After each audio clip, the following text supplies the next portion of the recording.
চাকরি না পেয়ে ইউটিউব দেখে আম উৎপাদন করে সফলতা পেয়েছেন মাদারীপুরের তরুণ উদ্যোক্তা শাহানদার হাওলাদার। নিজের অর্জিত জ্ঞানকে কাজে লাগিয়ে এলাকার অনুপ্রেরণা হয়েছেন তিনি। কর্মসংস্থান তৈরি করেছেন অনেকেরই।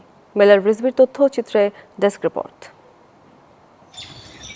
বিস্তীর্ণ আমবাগান, গাছে গাছে ঝুলছে পাকা আধা পাকা আমের থোকা। ব্যস্ত সময় পার করছেন শ্রমিকরা। এই আমবাগান বদলে দিয়েছে মাদারীপুর সদর উপজেলার ঝাউদি ইউনিয়নের পূর্ব মাদ্রা গ্রামের তরুণ উদ্যোক্তা শাহানদার হাওলাদারের জীবন।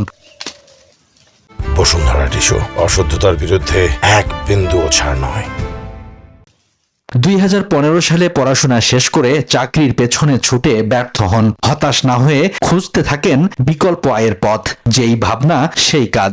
ইউটিউবে আধুনিক কৃষি ও আম চাষের ভিডিও দেখে অনুপ্রাণিত হন। সেখান থেকেই শুরু হয় তার স্বপ্নের যাত্রা। থেকে 9 বছর আগে ইউটিউব দেখে আমরা দেখতেছি যে আমের বাগান কিভাবে করা যায়। তখন দুইবার উদ্যোগ নিলাম যে একটা আম বাগান করি। তারপরে থেকে শুরু। আলহামদুলিল্লাহ প্রতি বছরই আম বিক্রি করতেছি, ভালো লাভবান হচ্ছি। আমাদের এলাকার কিছু বেকারত্ব লোক আমাদের এই বাগানে খাটে এবং তাদেরও সংসার চলে। আমরাও ভালো লাভবান থাকি প্রতি বছর। 2017 সালে প্রায় 4 একর জমিতে গড়ে তোলেন বাণিজ্যিক আমবাগান। ধৈর্য, পরিশ্রম এবং আধুনিক প্রযুক্তির ব্যবহারে পান সাফল্যের দেখা।